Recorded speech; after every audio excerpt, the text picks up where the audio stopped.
and gentlemen, Can I please have your attention? Can you dig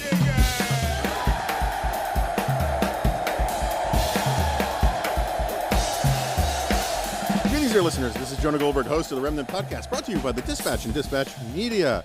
I am back in the American Enterprise Institute studio. It's good to be here. We're going to try to do this more and more. And the reason I'm here is that Keith Whittington, one of my favorite eggheads, and people on this podcast know I say that with, if not love, then at least admiration. He's a professor of politics at Princeton University, and he is one of the great examples of the rule that the Constitution is too important to leave to the lawyers. He is also sort of deep in the trenches fighting for academic freedom and free speech issues, and he's a frequent contributor to the Dispatch. He's written about Hamline University and events in Florida recently for the Dispatch. We'll put that stuff in the show notes. Keith, welcome back to the Remnant. Thanks for having me. I appreciate it. It's nice to be at the palatial studios here. It is. I hope the litter carriers didn't jostle you as they brought you in. I forgave them. By which you whipped them less. That's right. So why don't we just sort of start big picture? Because it feels like my entire life, people have been bitching and moaning about free speech on campuses, right. And free speech in general, right? This is one of these American obsessions. It's to our credit that it's an American obsession.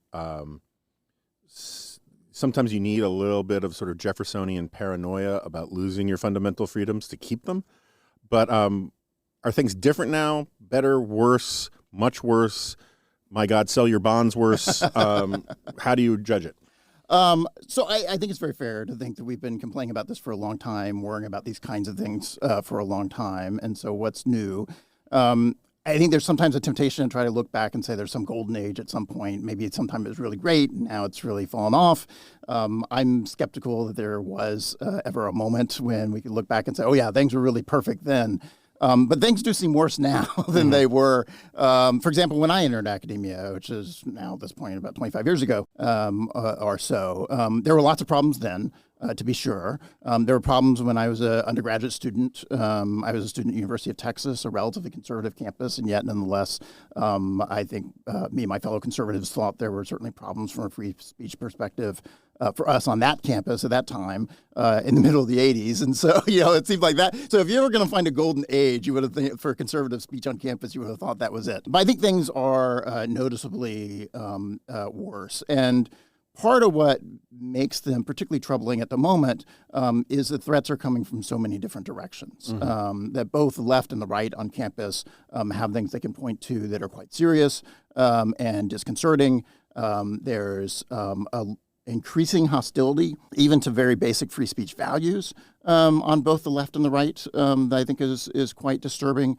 There are internal threats in the universities that they no longer, I think, have the kind of faith in academic freedom and free speech that really they should. And then there are threats from the outside, which there often are, but I think they're bigger now than they usually are. So it's a pretty depressing situation, which is one reason why I actually am spending a fair amount of time and energy on this question right now. On the other hand, if it was, oh my God, sell your bonds now, situation, I probably wouldn't bother because it wouldn't be worth saving. So I haven't given up yet. That's also why they have a tenure. So yeah, no, that helps as well, right? So, why don't we just sort of, before we get into the case study thing? Sure. Why don't we just sort of list what some of those threats are? You said there are people on the right said that there can point to some serious things, and people on the left can point to some serious things. What are some of these serious things? What are the threats on the inside? What are the threats from out? Yeah, so let's start with what's on the inside.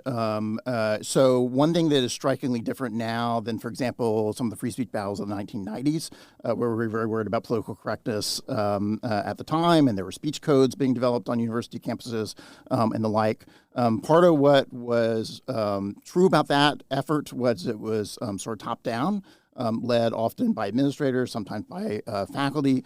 Students often push back against that, as did a lot of faculty toward those speech codes. Now, on the other hand, the sort of desire to restrict speech on campuses certainly continues to come from administrators, but they also come from students and increasingly a big swath of the faculty as well. And so I think we've had a real sea change in terms of the kinds of commitment to free speech, the interest in free speech, that what has historically been a kind of basic constituency for those kind of principles, which is younger generations and students and the like. And so we get a lot of internal pressure, and that pressure tends to come from the leftward direction and particularly impacts students and faculty on the right, because that's the direction that universities lean.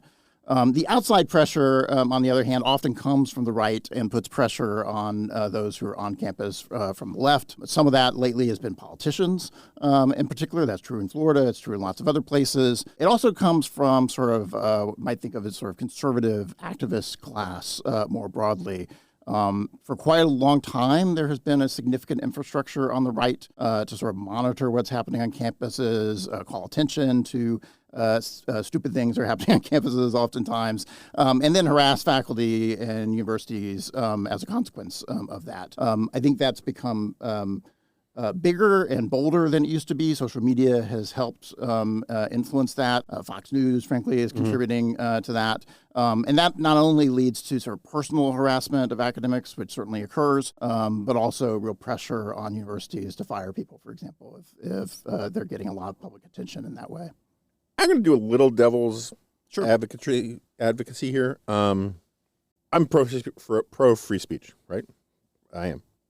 I am pro First Amendment, which is a different thing than being pro free speech, and both of which are different than academic freedom too. And right. And so, when it comes to the free speech rights in this country, I think it is really, really clear and obvious that primarily the First Amendment was about, in the context of politics, political speech. It was, there are other parts of the First Amendment that are about freedom of religion and all that, but freedom of assembly. But part of the reason for all of those freedoms was their understanding of how they could intersect with politics in troublesome ways, because founders had learned from the past. So I've always been very sympathetic to the Irving Kristol argument that, freedom of speech is different than freedom of expression. Mm-hmm. And, his famous line about how the left has no problem with an 18-year-old being a stripper or being in a pornographic movie so long as they're paid the minimum wage, right? Right. I think restrictions on some free expression at the margins, you can make better cases for them than our culture would allow. We can get into that if you like, but the thing about free speech on campus, the university as an institution predates the concept of free speech, the modern concept of free speech, by centuries, right? Yeah. And it seems to me that the academic freedom is very different than free speech. And I have no problem with universities having things like honor codes, right? All that kind of thing. And so when we talk about free speech, there's a lot of free speech on campus that I'd be perfectly fine, at least in theory, with campuses clamping down on. Mm-hmm.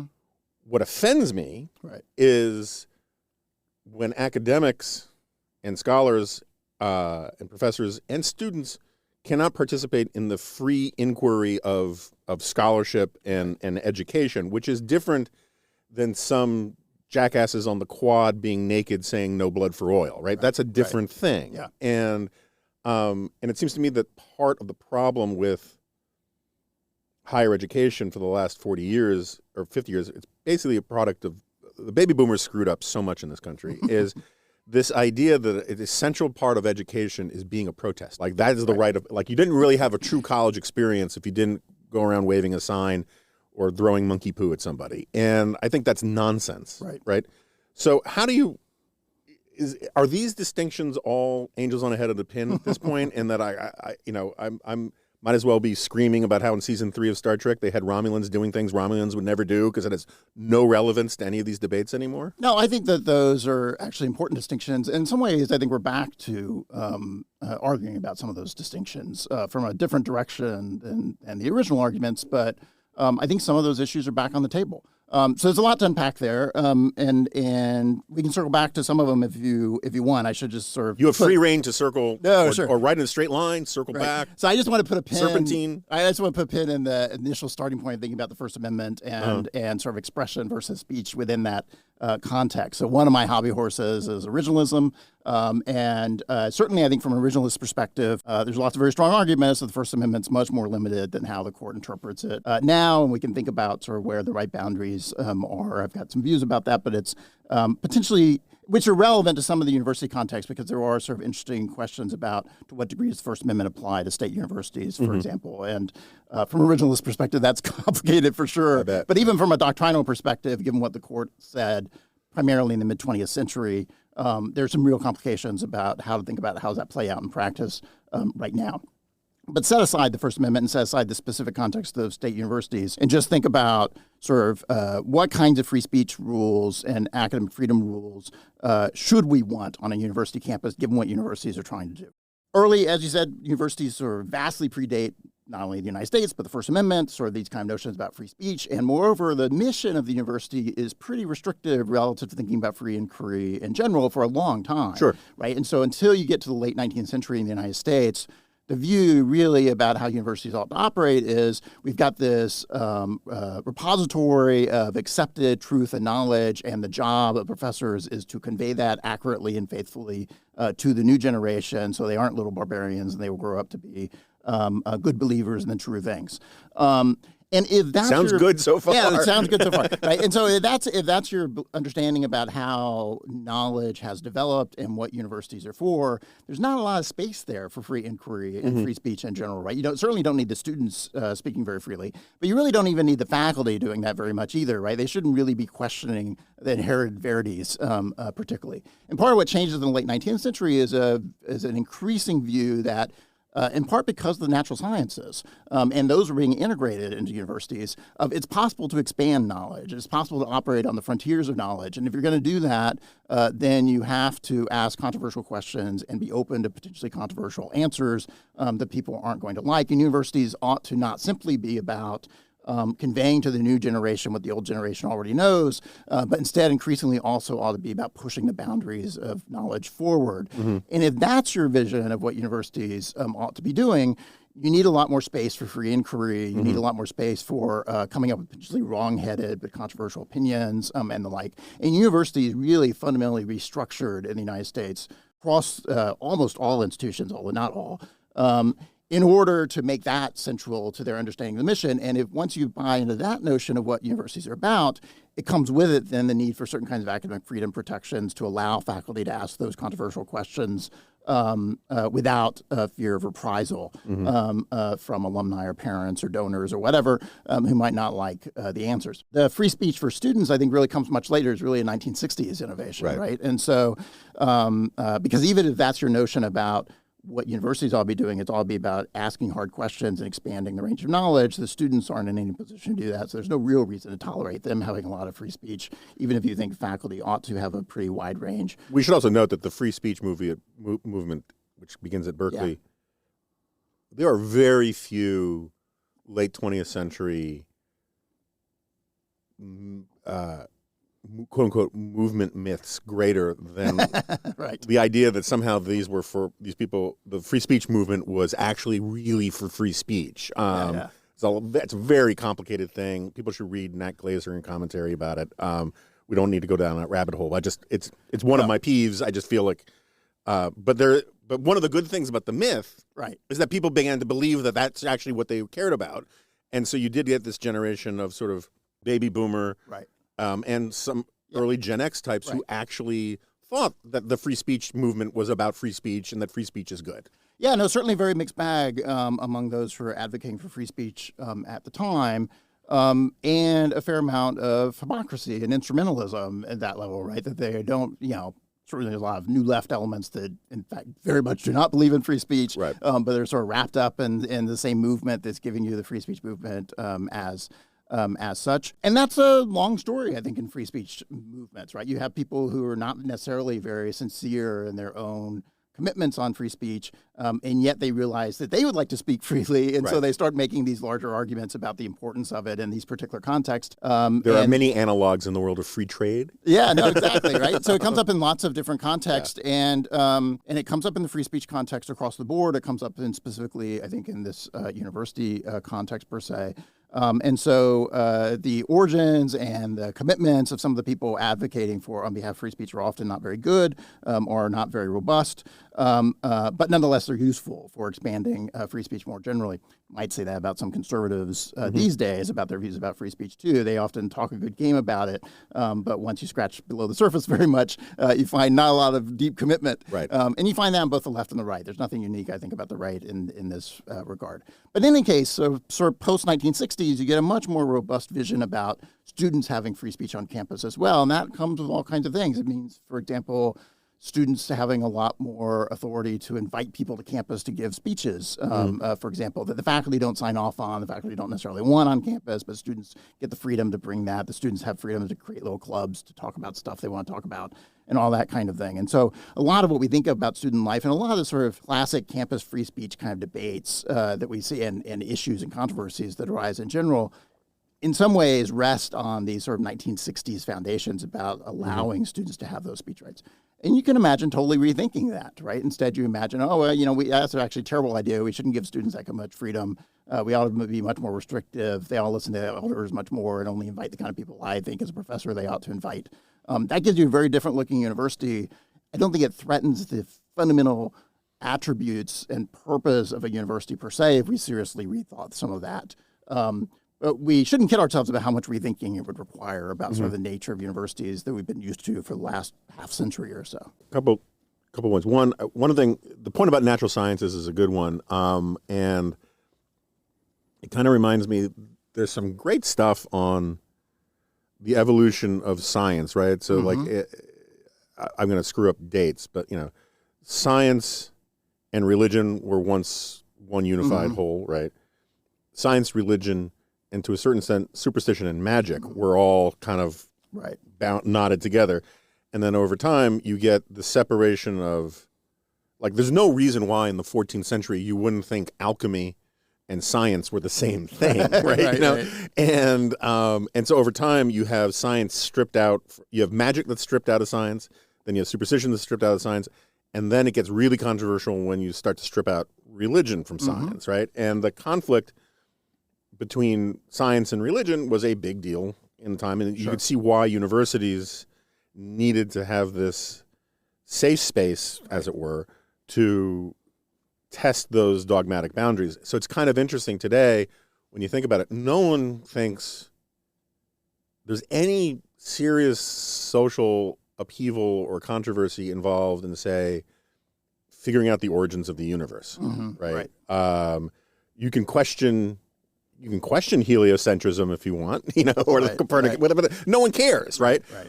But on issues like heritability of various traits, various racial things, all of a sudden gender things, and it tells you,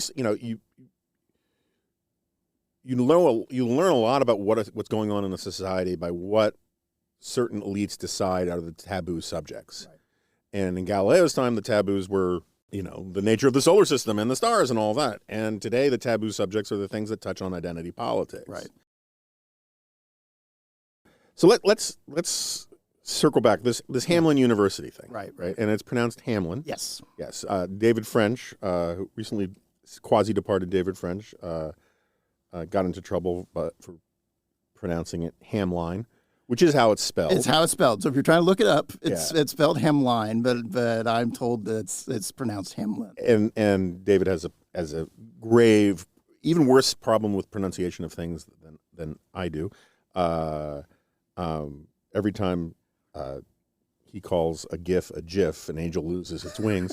But anyway, be that as it may. Problem. But I also I heard him talking the other day on one of the podcasts that he grew up reading a lot of words but not hearing them, and so you then come surprised when you encounter other people who say, wait a second, that word I always was speaking in my head sounds this way, and you were telling me it doesn't sound that way. And I'm very sympathetic to that view. Because I am too. It's a classic autodidact's problem, right? And I've mentioned this on here before, and again, say we love Noah Rothman of Commentary. Mm-hmm. Very well-read dude, and very smart. Like him a lot, but man, oh Manischewitz, does he sometimes have the strangest pronunciations for things because he just reads them and internalizes them in his head. I always remember there was a girl in my class, in a poli-sci class in college, who kept asking, so what are we to make about his, C. Wright Mill's views of the social elites? And anyway, so be that as it may. Hamline University, what happened there, and how should enlightened people and lovers of free inquiry think about it? So the Hamline case is interesting in some ways because it turns out a lot of enlightened people are all on the same side on this one, which is not what we're seeing in general on these kind of free speech debates. But so Hamline is a small liberal arts college in Minnesota.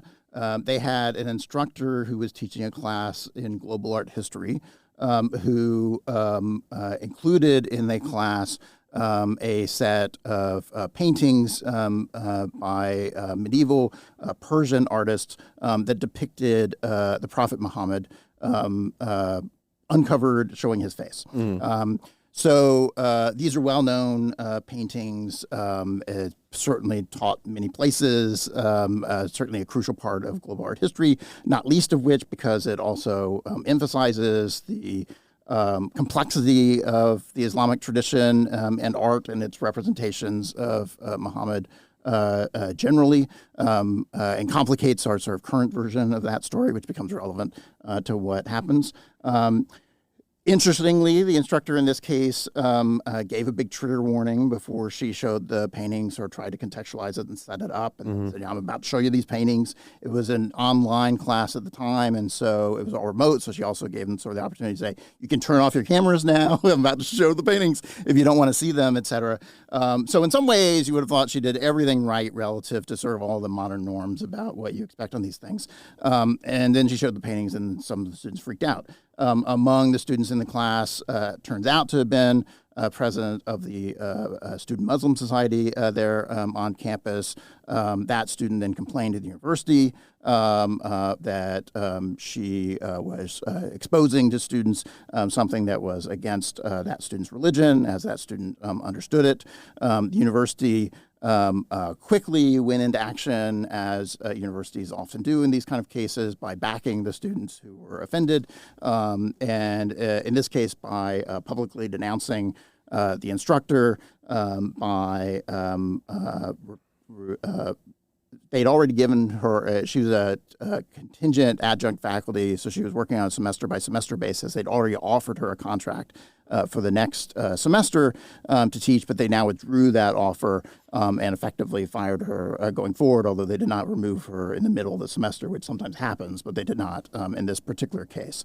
And then part of what's disturbing about the Hamline case as well is sort of the president of the university in particular has been very vocal about how sensitivities of students ought to take priority over academic freedom concerns. And so part of what's unusual about the case is just how explicit the president was about what the relative priorities were of that institution.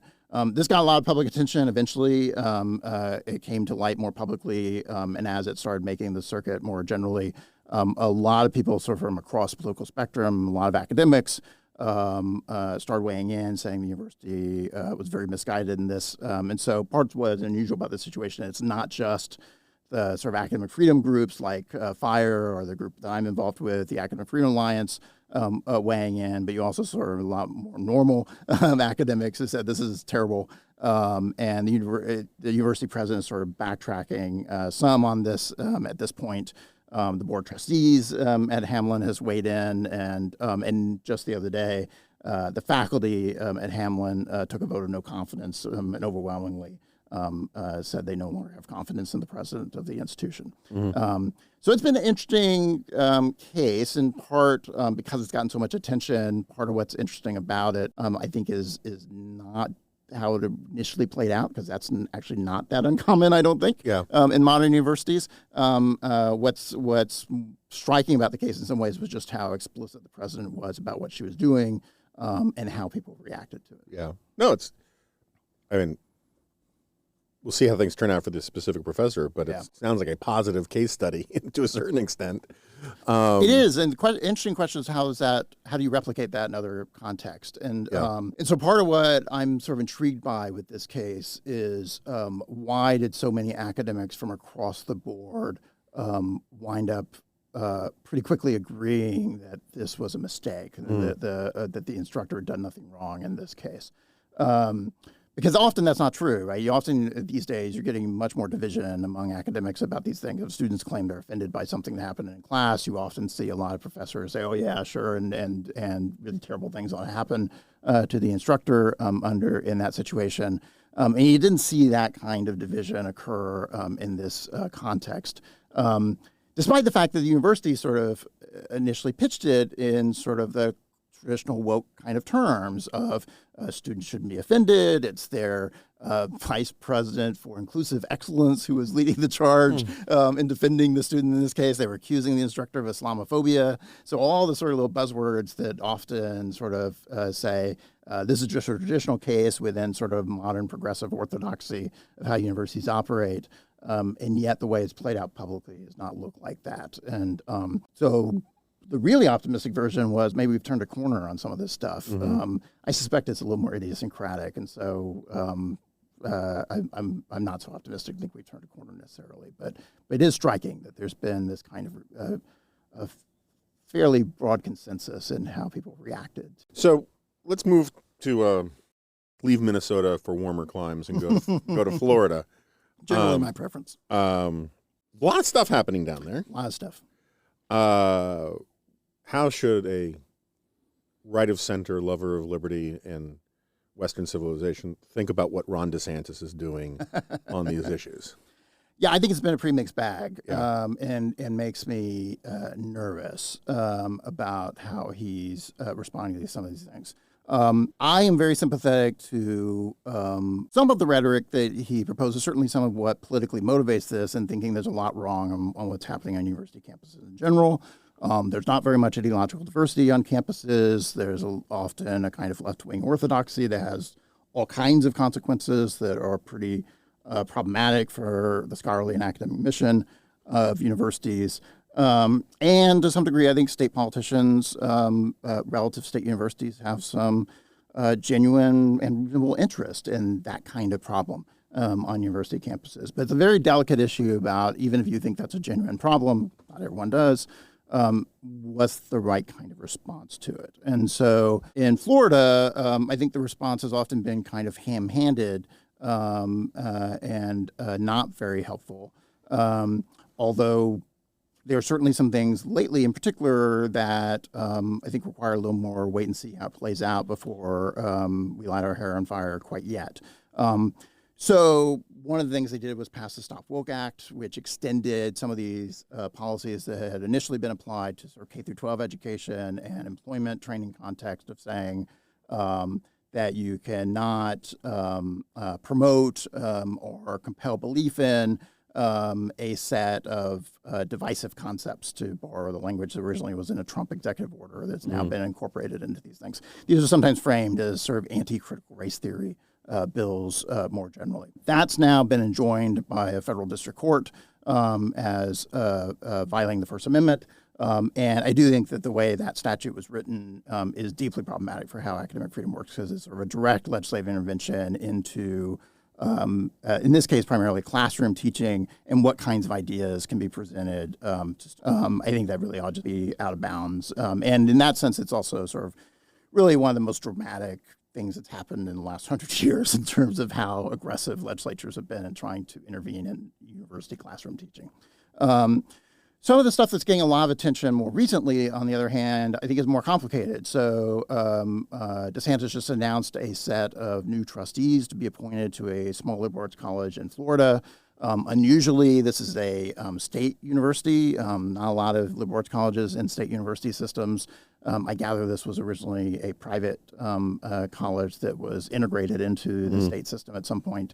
But New College is a liberal arts college down in Florida. It's a state university. And as a consequence, then the governor appoints the trustees, or at least some significant set of the trustees in their case. Apparently there's some reputation that New College is kind of lefty in its general stylings. That's contested. Some people claim that not nearly as much as it's being sort of publicly represented. I don't have independent knowledge about how left-leaning New College is in particular. No offense. I mean, I know you have to live in these places, but like, not particularly lefty is grading on a really serious curve. It grades on a serious curve, right? So no, when I think about this, it's true. I think about this relative to academic terms, not like relative to the rest of America kind of terms. I mean, like if you talk to a normal American and you read them again, I don't know, but I just at random the various course titles. Yeah, they teach what and that's true of Williams College. That's true of lots of places, right? No question. I mean, I think that's right. I mean, it's certainly part of my frustration about universities and where they are these days. I've been warning for quite some time now that there's going to be political consequences to the fact that universities across the board have hardly any conservative faculty in them. There are big swaths of universities where there are practically no conservative faculty. Huge chunks of the humanities, for example, there's hardly any.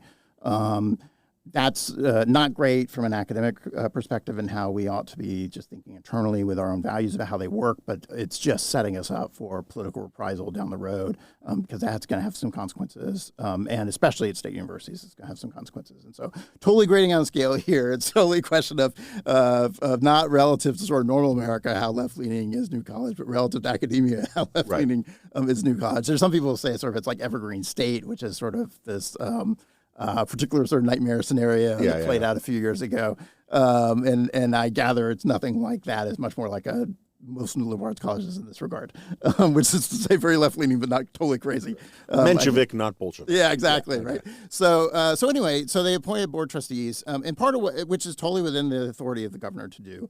But what's unusual about appointing the trustees to New College is, one, they come with a fairly explicit mandate from the governor to try to remake the college so that it's more what they're pitching as sort of classical liberal arts education. There's been references to it ought to be like the Hillsdale of the South down there.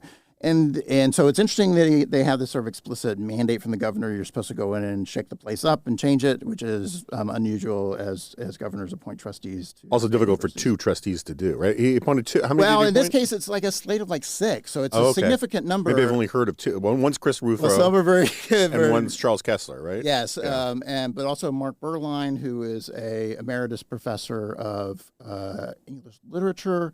Who spent most of his career at Emory University, for example. I am blanking, frankly, on the name of it. One's a dean at Hillsdale College. There's a guy who's has a private charter school, I believe, there in Florida, and then somebody else as well. Okay. And so part of so it's a big slate, and so they actually have some votes relative 6 to is the different size. than 2. Yeah, and it's a fairly small board of trustees, so it's a significant chunk of the trustees. But the other feature of it that's quite distinctive, I think, in that sense, is that these are people who know how universities operate to a much greater degree, right? Yeah. The standard sort of trustee that gets appointed these things are deep-pocketed donors and alums, and so biggest Ford dealer in the South. Yeah, exactly, right. Yeah. And so they don't necessarily have views about universities. They don't really understand them very much, and that's not true. These are strategic and sophisticated people. They're being appointed. They have some real expertise, and as a consequence, some of the traditional kinds of arguments that academic freedom advocates would make about why trustees shouldn't be involved, which is you don't understand, and so you shouldn't be meddling with something you don't understand, is much less true in the context of these people. and they're more sophisticated about how to actually get their fingers in there and actually change things in ways that normal trustees really tend not to really understand how to do. So they know actually which levers to pull that would actually have consequences. So it sets us up for a real battle, I think, between sort of the authority of the Board of Trustees and the authority of the existing faculty and leadership of the university about all kinds of features of that university, including curriculum issues, including faculty hiring issues. So I think I'm sort of taking the posture of sort of watchful waiting to see sort of how this plays out. I don't have a lot of confidence in Christopher Rufo's commitments to academic freedom on this front. I think there are other people that DeSantis could have appointed who would both share some of his concerns about academia, but also care about academic freedom. And he didn't choose those people. And so it makes me nervous about how this is likely to go. But, I want to see what they actually do before I get too upset about it. Yeah. So also, again, there's a lot about DeSantis's performative stuff I don't like. Right. There's a lot about DeSantis's the way he picks battles seems too. He has his ear to the ground of Twitter too much. Yeah. Okay, and of cable news. And I, that all said, at the same time, I probably agree with a lot of his stated concerns, particularly if you shave off the pugnacious rhetoric. Yes. And you know, if he wrote a rough draft of his concerns and then gave it to Keith Whittington and you took out some of the adverbs and whatnot and some of the ad hominem, the thrust of it would probably be the same in a lot of cases, right? And certainly I agree with a lot of that stuff. And if you read actually his prepared remarks on these things, they're often actually not bad. Yeah. But he gives these long press conferences in which he's willing to riff on things, and the rhetoric starts leaning in on some of these things a little more. And so, he plays both sides on this. But but I guess my real question is, put the politics out of it. Because I mean, obviously, it just seems. This doesn't mean he's wrong or anything like that, but presidential politics is what's going on here, and we should just acknowledge that, right? Right. That said, in the grand scheme of things, I want to ask this in a way that conveys the essence of what I'm getting at. Who gives a rat's ass about New College? And what I mean by that is like, I despise the modern definition of diversity. Which is this, it's almost entirely about identity politics, and it is almost entirely about conformity. It's like we should have lots of people who look different, have different grievances, but basically all are part of the same coalition of the oppressed, and all agree about the same politics, right? That's not meaningful diversity to me. It's like when Bill Clinton used to say he wanted a cabinet that looked like America, and what he meant was 17 millionaire left-wing lawyers who all look like they could have been in a Benetton ad when they were teenagers, right? And so what I really want is diversity of institutions. Yeah. Ron DeSantis, first of all, let's just sort of stipulate that there are, for the sake of argument, 1,000, I know there are more, but let's say there are 1,000 small liberal arts colleges in America. Right. He has zero authority to do anything with 999 of them, right? It's basically New College. He can't do anything to academic liberty or any other institutions outside of Florida. He can't really do anything to most of the institutions inside of Florida, either for political reasons or constitutional reasons. What is wrong with a little experimentation? And a little sort of like, we're going to pick this not particularly highly ranked or influential. It's not like he is... It's not like let's put something new on the Sistine Chapel, right? That's not what he's doing here, right? This is a pretty expendable school in the grand scheme of things, and so like, what is the? It's a small school, but there are those who love it. Yeah, I'm sure that's true. That's true. But let's say he's a threat. Let's say that he is violating academic freedom in some significant and meaningful way. Where's the transitive property here? Is it just a slippery slope argument? Yeah. So, the Twitter response to this is a little interesting, right? Because I think you're right that it's like many things on Twitter, for example, right? Suddenly there are all these experts on things that no one knew anything about 2 days ago. Yeah. And suddenly everybody's an expert on it. And the New College thing is sort of similar. No one ever heard of New College 2 days ago, and suddenly everybody's like, oh, New College is the most important place in the world. We all have deep feelings about it. And so, yeah, I think there's no question, right? New College is, they're different reports as just how much they're failing in terms of things like enrollment goals and budgetary issues and stuff like that. But it's a small place, not that notable in the big scheme of things, for sure. And I, moreover, am very much a believer both in sort of intellectual diversity on campuses. I think we ought to have a wider range of people with different views and not just sort of, as you say, sort of diversity on one dimension that people care a lot about and with some good reason, but care nothing about the intellectual and political diversity that I think is also critically important to how universities ought to be operating from an intellectual perspective.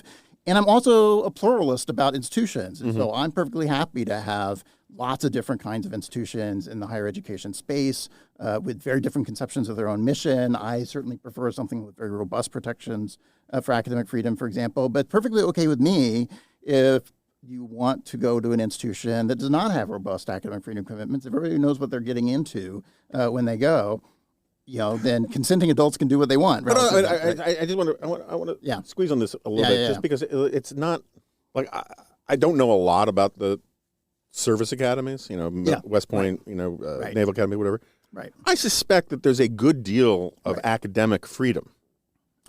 There's less free expression. Yes, right? And a lot less free expression. And interestingly, the academic freedom stuff is relatively new. So they've only recently adopted policies that are pretty robust in their protection of academic freedom. Traditionally, they didn't think there was a lot of space for academic freedom on those campuses. Okay, but which is interesting, but yeah. Which I didn't know much about until relatively recently. Yeah, but I think my point would be so what? Right? I mean, like the oppressiveness for some historian teaching Thucydides is not very pronounced, right? And, but I think most normal people, including a lot of academics, would say, well, of course, West Point can't be like Kenyon, right?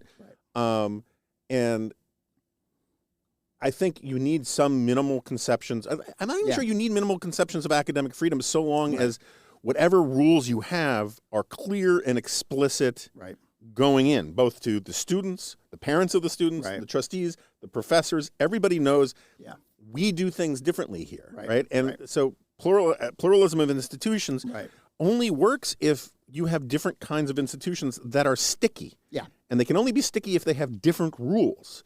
And so would this country be worse off if 10% of the universities violated the ideal versions of academic freedom and another 10% of universities went whole hog in dialectical response into hyper commitment to academic freedom and let kids decide, right? I mean, there are a lot of people who would like to go to a school where they got zero identity politics and there was just pure old style scholarship and academics. And you can say, well, that's bad for academic freedom because academics need to be able to, let their freak flags fly. And you can say, yeah, okay, fine. Send them to a different school. But there are other people who really just want STEM or whatever. And it doesn't seem like that makes this country worse off to have a more robust sense of, you have to have truth in advertising, but a more robust sort of diversity of institutions. Yeah, so I think that's basically right. I don't mind that there's a lot of different institutions, and I don't even mind that some of them want to go whole hog, and we don't care very much about academic freedom on this side. One of the things I sort of like about the Hamlin situation in some ways is that president's much more explicit. I mean, the problem with Hamlin's situation is they actually had academic freedom policies on the books, which she completely ignored. They were very traditional and very robust in what they said. And so part of what's intriguing about that situation is there's a policy on the books everyone thought they had signed up for, and then she's giving a very different message about how she thinks about academic freedom. Part of what I have found very disturbing about a lot of much more well-known liberal arts colleges than Hamlin is they behave as if what she said is true, and they won't be explicit, but they're not nearly as explicit about it. And so they won't just say, you know what, we actually care more about social justice and we care about academic freedom here. Everybody's on board with that, and if you don't like it, don't come here. And there's some institutions that that's what they want to do, and they're more willing to be explicit about it. More power to them. I don't know if I told this story on here before. When my daughter, we were looking for grade school, or K through 12 school, and Georgetown Day School in D.C. is famously progressive, Right. Proudly progressive. Yeah. Of their heritage of being progressive, because basically a bunch of communist Jews and blacks in the 1940s got together to work around segregation, and good for them, and they have every right to be very proud about it. Right. And it's a very good school. Right. At the same time, it is wildly crazy left-wing. Yeah. And one of the weirdest things when we were going to different schools to look for a place to send our daughter, virtually every school but one, the one we ended up sending her to, they all thought that their commitment to diversity was their comparative advantage, right? It's like, not only do we care about diversity, we care about it more than all those other schools, right? And Georgetown Day just took it to the nth degree, where the headmaster came in and said, I want you, I know you're looking at a lot of schools. It was like a parents' open house thing, right? And says, I want you to look. Yeah, I know you're looking at a lot of schools. There are a lot of good schools out there. I want you to look at their mission statements, their catalogs, right? And you'll see a lot of, this is almost like a direct quote, you'll see a lot of buzzwords there and buzz phrases like, and then he makes air quotes, academic rigor and scholarship. Right. And he said, we just want you to know up front that while we care about academics, our top priority is social justice, and you should know that. Right. And I kind of figured that out when they told us that they had a day, a free Mumia day. Right. But I was really grateful for it. Right. It's like you let me know up front what you're doing here, and then I can make my own decisions. And so I have no problem with like hardcore Catholic schools doing that. Yeah. Hardcore, STEM schools. Just be honest about where you're gonna break ties in conflicts, right? And let people make those decisions on their own. Yeah, no, I think that's basically my view about these things in general. I have normative critiques about those as being sort of bad ideas. Sure. I do too. Right, and I'm perfectly happy to say that. But I do want to sort of distinguish between sort of what I think my own personal preferences are and why there's good reasons not to do that versus sort of institutionally, is that the appropriate thing to do? So, in the Academic Freedom Alliance, for example, has really tried to be kind of careful to say, what commitments has this particular institution made to the people on that campus before we weigh in and say, oh, you behave very badly? Because it's entirely possible there are places, and some places have, who behave inconsistent with traditional academic freedom principles. But then you look at their policies and say, well, you know what? Right. They sort of told you that's what they were going to do. Right. And at that level, everyone knew what they were getting. Right. And so maybe it's a bad idea, but that's a different question. It's like if you have a core curriculum, you can't. If you knew the school had a core curriculum, you can't complain. Wait, I have to take math. Wait, now I have to do this. No, exactly right. So I think that's true in general. So that goes back a little bit to the First Amendment problem, though, about the complication of state institutions and what sort of the range of freedom they have on this kind of issue, and also questions about what's the process by which you get there in terms of creating this sort of diversity of institutions and the like.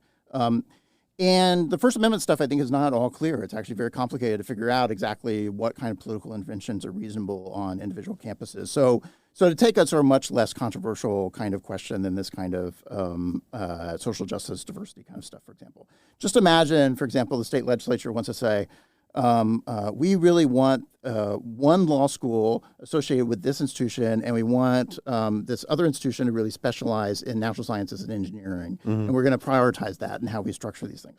And so then the question is, well, what's appropriate for the government and through various governmental entities, whether it's through statute or through appointing trustees and whatnot, to really have a strong guiding hand at a state institution saying, no, you don't get a law school.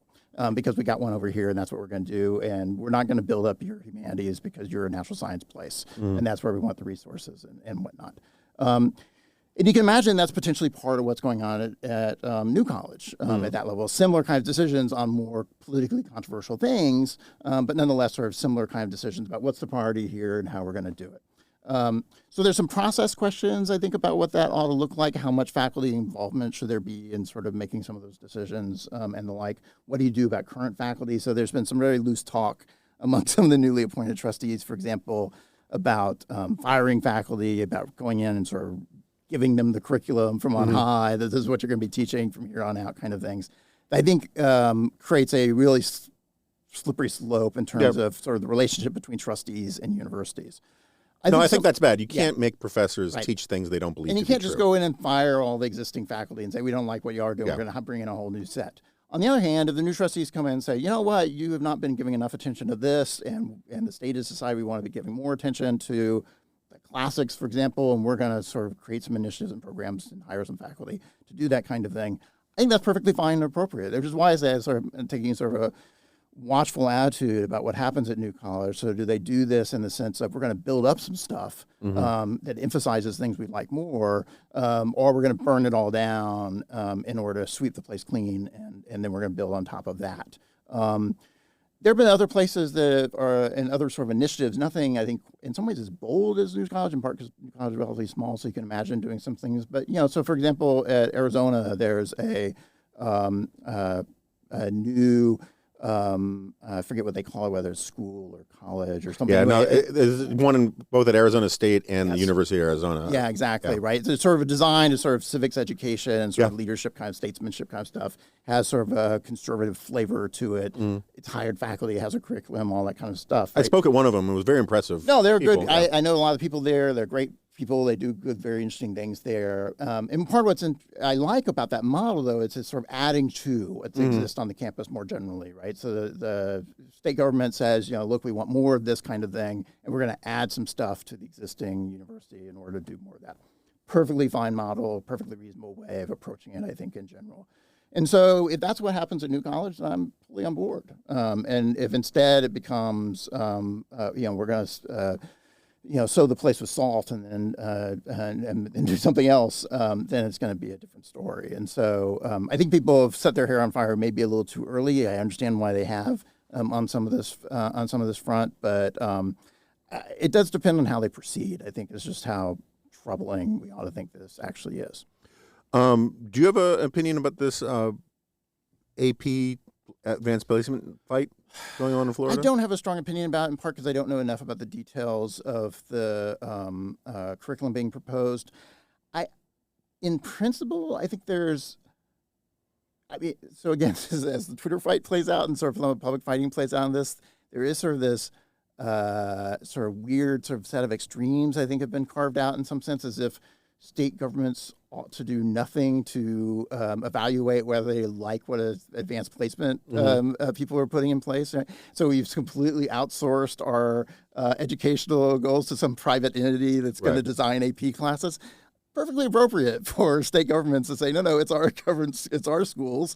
And that's true of some of the sort of K through 12 meddling in general, right? That the fact of the matter is these are government schools. The government determines what the curriculum is in those schools. They have a government message they want to convey through those schools. And so there's a lot of authority for the government to intervene there, and that's true of these AP tests, just like there is everything else. Yeah, and also I just flatly, I'll just say it preemptively, most of the people complaining about the government meddling are liars in the sense that if the meddling was going the other way, no question, they'd be in favor of it. If the College Board was saying, giving a sort of the dead white male version of history is the only thing you need to know, they'd say you'd have progressive governors going in saying this is outrageous. We live in a diverse society, yada yada. So it's free speech for me, but not for thee. It's free trade for me, not for thee. It's so much of that stuff. Probably unfairly for some people who are sincere, but I just discount it because it's just one of those what team jersey do you have kind of argument. Yeah, no, I think that's absolutely right, which is why I think the details, again, sort of matter. Is this actually a bad curriculum? Are there good scholarly reasons to think that they haven't done what they should have in designing this curriculum? I think it's plausible that it's could use some real tweaking. Again, though, some of the rhetoric surrounding it coming out of Florida is also sort of, we don't want you to talk at all about intersectionality or the connection between gays and lesbians and the Black movement. It's like, look, that's part of the story about how black politics has played out over the last half century, and you need to have that story too. Yeah. Okay. So I'm going to push back on that. Yeah, sure. I got no problem with some college courses teaching about that, right? Yeah. Okay, but like this is just merely the free speech, academic freedom facet of a much larger critique that I have of the left and liberalism, and increasingly the right and conservatism. But they're just different, right? Yeah. Look, let me take it out of these issues just to illustrate the point for a second. Every Democrat of any national prominence talks about how we need fundamental transformation of this, that, or the other thing, right? We need to rethink all of these things. Yeah. We need Green New Deal, whatever, whatever, right? And seems to me, I'd be much more willing to have that conversation if the liberals running, say, big cities did the stuff they're supposed to do well. Yeah. Right? I mean, it's like, first show me that you can do, that the garbage can get cleaned up, that you can have a graduation rate better than 50%, right? That kids can be literate when they graduate from high school. Right. And so on the AP thing, first of all, I looked it up very, very briefly because I thought I was going to have to talk about this on CNN. But like the AP history requirement, which still exists, covers a lot of black history in America. Yes, totally. And rightly so. I think it's a colorable argument that, no pun intended, that you could argue that they cover too much. Yep. Right? That maybe we should know more about some other things. But that's totally reasonable. You got to talk about civil rights. You got to talk about slavery. You got to talk about the Civil War. Have to be part of standard AP history stuff, right? The idea that somehow there's such a shortage of that stuff in AP history that you have to create this other AP thing for black studies or African American studies strikes me as unpersuasive. Right. In the same way that I think it would be really interesting to know about, Jewish studies. Right, sure. Do I think it's worth the time of any high school system in the country that is not doing well, or not, at least, I think Florida schools are actually pretty good, but not doing well enough at the basics to sort of slap that on? I mean, all AP says is that you get to advance into a better, a more advanced class in college, right? And so slapping that down does not bother me, particularly since it's only happening in one of 49, the one state out of 50, right? At the same time, it just bothers me because it's a little bit like the Seinfeld returning the coat for spite. I'm sure that he believes what he's doing in a certain sense, but he wouldn't be doing it if it weren't for this sort of larger presidential politics stuff. Oh no, yes, that's certainly an unfortunate feature. This is right. The political motivations are fairly transparent, and that sets the whole debate going in general. And I'm certainly with you in thinking that, look, the public education in the K through 12 level has a lot more problems than this. Right. And so this is sort of a very boutique kind of dispute to be having, relatively speaking. But nonetheless, it's a real sort of issue about okay, what kind of AP classes should we have in general? What should the content of those AP classes look like, et cetera? Some of those things seem pretty niche, but on the other hand, some places do that kind of stuff. For example, my daughter, who went to public school in Princeton, took a sociology class in high school. There was certainly no sociology class on offer when I was in high school in my public school down in Texas. I think of that as being a sort of unusual kind of thing to be offering to high school students, not really crucial. But, if it can be on the menu if you got lots of things going on. And likewise, I think that's probably true of African-American AP history as well. Not the core thing I'll be doing, but certainly part of the menu, maybe if you have a very big menu. And then, like I said, I haven't looked at it closely enough to think, would I actually have serious academic, from an academic perspective, serious qualms about sort of how this thing's actually designed. It's tough to design classes like this, what gets included, what doesn't get included. You're putting lots of stuff in. It's hard to make those choices. I certainly appreciate that. I'm struck by students arriving at Princeton University, a lot of them have taken AP history. And as a consequence, I'm struck by the fact that they know a tremendous amount of stuff about the things that AP history covers. So they learn a lot of stuff that I had no idea about when I was their age, right? And they know it really well. On the other hand, there's just like these massive gaps because it's not covered by AP history, and as a consequence, they never heard of it that I think of as being quite important. And so it's like, so there's this weird sort of thing that just is a feature of these things of there are going to be gaps and holes and things that get covered too much and things that are not covered enough, and that's sort of the way it works. So I'm open to the idea that there are genuine academic issues with the way this thing is designed.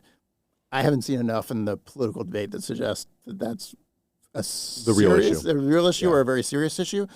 I think the other thing, though, it goes to, and it goes back to the intellectual diversity of universities point in general, which is to say, not only should governments not be sort of totally outsourcing their curriculum to, the people that do advanced placement stuff, but it's also true that if you are a conservative, how much faith do you have in the kinds of institutions that are doing these things, right? And so if you look at what teacher unions are doing in K through 12 and the kind of decisions they're making, it's very easy from a conservative perspective to say, I just don't have a lot of faith in those people because they don't take my concerns seriously. There are no conservatives as part of that process. They're very self-interested in their own reasons because it's teacher unions and whatnot. And as a consequence, I have a lot more skepticism about what's going on there than I should.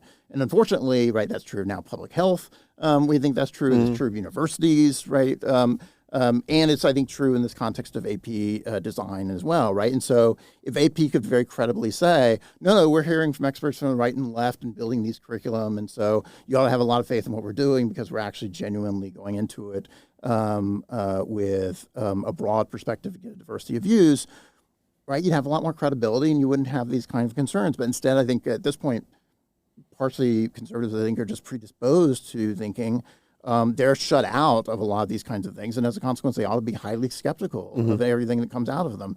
And that's terrible for how society operates and how these institutions operate. And again, it's a good reason why you need more intellectual diversity in these kind of things in order to try to build that credibility rather than undermine it. And I don't know enough about how AP is being designed. I've done some work on civic education and teacher training and the like. And I think it's important in part that I be involved in that because part of the goal is to say, they ought to be hearing a range of voices on this stuff. And they shouldn't all be hearing from one side as teachers are thinking about how to develop their curriculum for high school and junior high, for example, in history and politics and the like. And so it's important that these kind of institutions build trust with all the constituencies out there, and they just haven't. And so they are setting themselves up for these kind of political fights as a consequence. Yeah, I mean, I would just sort of add that I mean, I think Princeton's an exception to this. I think there are lots of exceptions to this. Sure. But on broad brushstrokes, there's just a simply part of that skepticism. I think you're absolutely right. It has to do with being frozen out from a process. Yeah. Part of it has to do with the actual substance of what's being taught, right? Yeah. I mean, like a lot of politics and history at the academic level these days is basically organization of various grievances. And, the sort of Howard Zinn view of history where there were no good deeds and the history of this country is the history of victims who, and that's, you get a lot of older people who, I mean, I think we don't have time to get into the identity politics stuff, but like there are a lot of people who want to believe they live in a good country, and I'm one of these people who's happy to argue that is a defensible position, right, despite many bad things that were done, right? But so when you're locked out of the process and you see the end result. Is this just unremitting, I'll keep things clean here, urinating on the United States of America from a great height. Right. And also there's a real, I guess this is the last question for you because we got to wrap this up. Sure. But it seems to me there's an enormous amount of dishonesty. You sort of touched on a little bit about the Twitter reaction to this, but when the whole critical race brouhaha erupted, like I knew I was one of these people who actually knew what critical race theory was and what critical legal, all that stuff was, because I got some of it in college and I'd written some about it beforehand. And I'm not saying I was an expert on it, but I was, and I've always thought that there was, as I've written a bunch of times, there's some real merit to it. But the way in which I think part of the problem that we have in this country, and one of the reasons why we're so polarized, is that elite media is basically an extension of elite campus culture. Yeah. And these people have a deep and abiding interest in defending people that they went to school with, defending people that they are in the same social milieu of, and defending people who are the sources of the sorts of dogma that got them their jobs in the first place. Right. I mean, just as an analogy, it's sort of like the Columbia Journalism School. The people most invested in hiring Columbia Journalism School graduates are Columbia Journalism School graduates. Right. And it's a guild, right? And similarly, if you made it through all the hoops that a complex, what our definition of meritocracy is today, made it through all the hoops of speaking the right shibboleths about social justice this and identity politics that, and that got you into these elite schools, and that got you the grades in these elite schools, and it got you your job in the job interviews, you have a financial, never mind psychological investment in this stuff. And so whenever higher education and intellectuals, or the new class, whatever you want to call it, come under fire, the press basically is the fighting wing of academia in a lot of ways. And so when critical race theory came up, a lot of people on the right were saying stupid things. Right. But critical race theory is a thing. Yeah. And I can't tell you how many people on like MSNBC were saying it's a myth. Right. Right. And the people don't know what they're talking about. No one teaches it. And it was very Jesuitical. What they were saying was no one actually teaches, which is not true anyway, but no one actually teaches the course on critical race theory. Right. But critical race theory informs lots of courses. Right. It's very similar to the problem that the non-permeable barrier between these institutions that all think alike. Yeah. The defund the police thing is a great example of this, right? Or Latinx stuff, right? MSNBC, young MSNBC producers just assume, very left-wing professor says something interesting about defunding the police. That makes it serious and worth putting out on the air. And it was spectacularly stupid, really bad for the Democratic Party. But there was no skepticism because fish don't know they're wet. And so smashing up that system, I think, would be good for the country. A lot of dumb things would be done in the process. But I don't think the current way it's done is sustainable. And so, like, I know I was supposed to frame a question, but like, where do you come down, and how do you adjudicate the sort of Mott and Bailey aspects of the critical race theory, argument?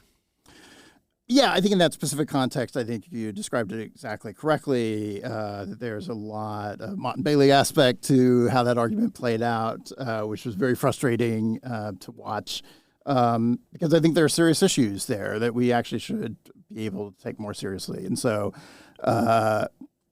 certainly part of what I'm depressed by about our public discourse in general is it's often very stupid. And I often wish that it was not so stupid and it was possible to have more nuance. It was possible to be more careful about how these kind of debates play out and are thought about. Part of what I always appreciated by academia, part of why I wanted to make my home and career in academia, was because I experienced it as a place where ideas were taken very seriously.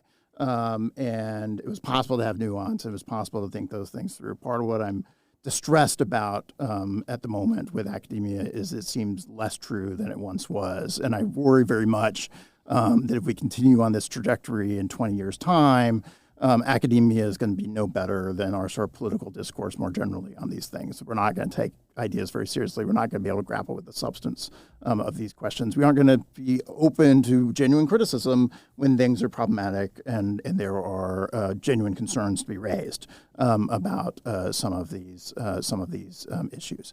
I don't think academia is a lost cause yet in that regard, but I have a lot of sympathy with those who want to say we got to seriously shake this thing up because it's going in a really bad direction, and there's a lot of bad things flying under the banner, and we can't just circle the wagons around this and say, oh, we're going to protect it all. We're going to shield it all from criticism because it's happening in a university, therefore you can't criticize it.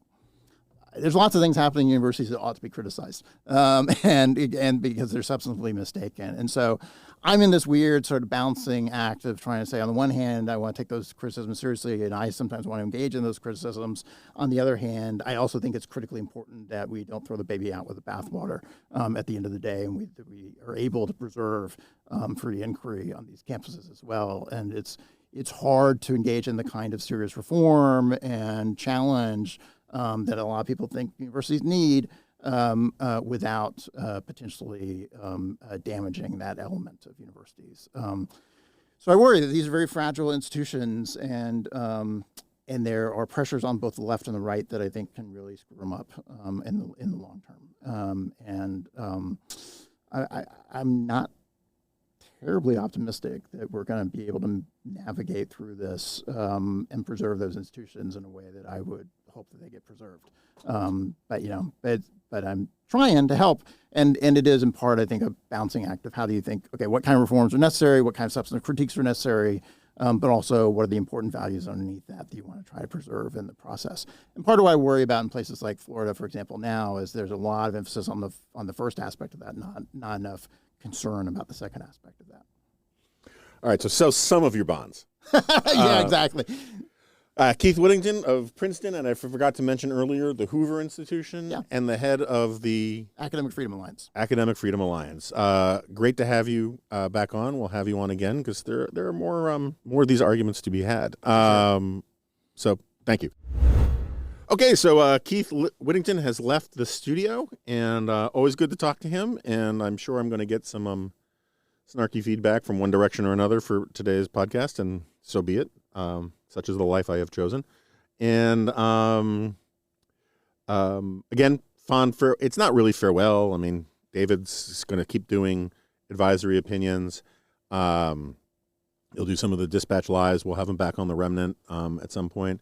But it's still bittersweet to have David go off to the New York Times, David French, that is. We've had, just so everyone realizes, we've had no net loss in David's, because David Drucker has come aboard this week, and we're very excited about that.